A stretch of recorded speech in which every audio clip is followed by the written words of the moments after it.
नमस्कार दोस्तों, स्वागत है आप सबका मेरे YouTube चैनल पर।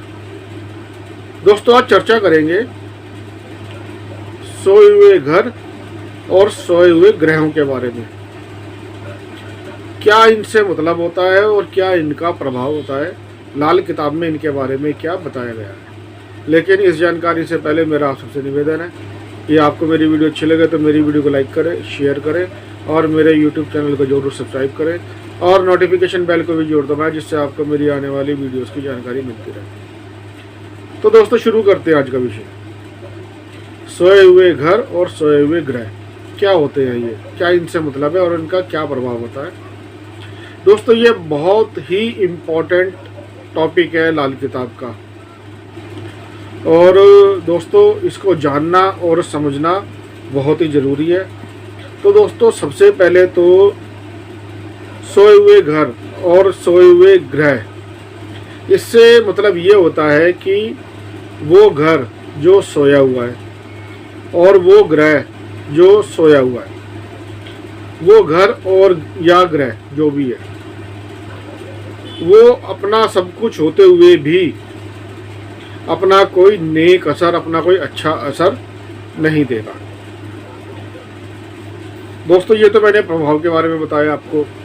अब दोस्तों, सोया हुआ घर क्या होता है। दोस्तों, लाल किताब में जो डेफिनेशन दी हुई है उसमें ये बताया है कि जिस घर में कोई ग्रह ना हो, मतलब कुंडली के 12 घर होते हैं, 12 खाने होते हैं। तो अगर जिस घर में कोई ग्रह ना हो या दोस्तों दूसरी कंडीशन है, जिस घर पर किसी ग्रह की दृष्टि ना पड़ती हो, तो वो घर सोया हुआ होगा। तो यह दो कंडीशन है दोस्तों। पहली कंडीशन तो है कि जिस घर में कोई ग्रह ना हो, मतलब घर खाली हो, वहाँ ग्रह ना हो, या जिस घर पर किसी ग्रह की दृष्टि ना पड़ती हो। अब दोस्तों, तो वो घर सोया हुआ होगा। दोस्तों, ये जो दृष्टि का कॉन्सेप्ट है, ये लाल किताब का अपना एक कॉन्सेप्ट है। इसके बारे में अभी मैं थोड़ा सा आपको बताऊंगा, लेकिन पहले ये जो सोया हुआ घर है, इससे ये मतलब होगा कि उस घर से संबंधित चीज़ों का फल नहीं मिलेगा जब तक कि उस घर को जगाया ना जाए। अब दोस्तों, सोया हुआ ग्रह क्या होता है। इसका मतलब ये है जिस ग्रह की दृष्टि में कोई ग्रह ना हो।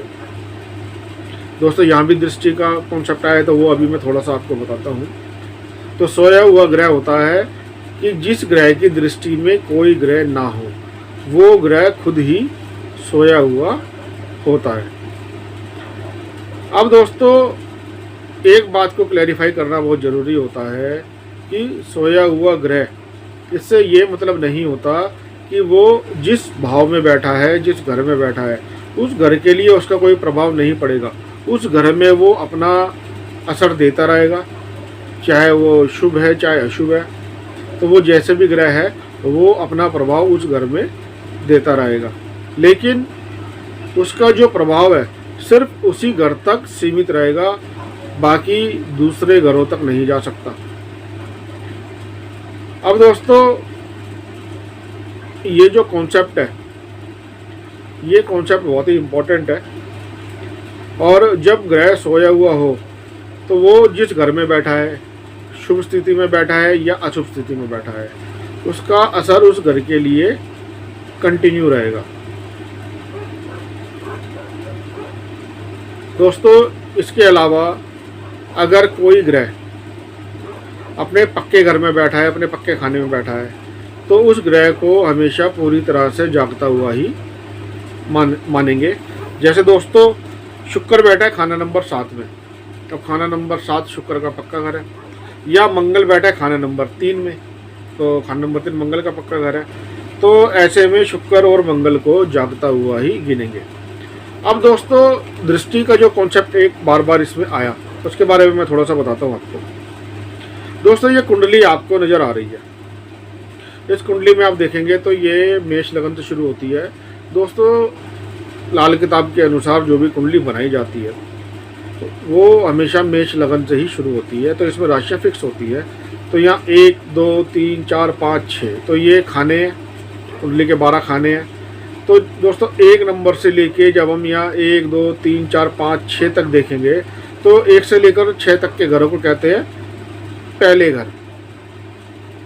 और फिर दोस्तों 7 आता है, 7 से लेकर जब 7 8 9 10 11 12, तो 7 से लेकर 12 तक ये होते हैं बाद के घर। अब दोस्तों कुंडली के खाना नंबर 1 से 6 पहली तरफ और खाना नंबर 7 से 12 बाद की तरफ के घर माने गए हैं। अगर दोस्तों पहली तरफ कोई ग्रह ना हो, मतलब 1 से लेकर 6 तक इन घरों में कोई ग्रह ना हो, तो बाद के जो ग्रह हैं वो सोए हुए माने जाते हैं। लेकिन दोस्तों जब बाद का घर खाली हो, तो मतलब बाद के घरों में कोई ग्रह ना हो, तो पहली तरफ के जो ग्रह हैं वो सोए हुए होते हैं। अब दोस्तों इस हालत में सोए हुए ग्रह का असर बाद के घर में नहीं जा सकता।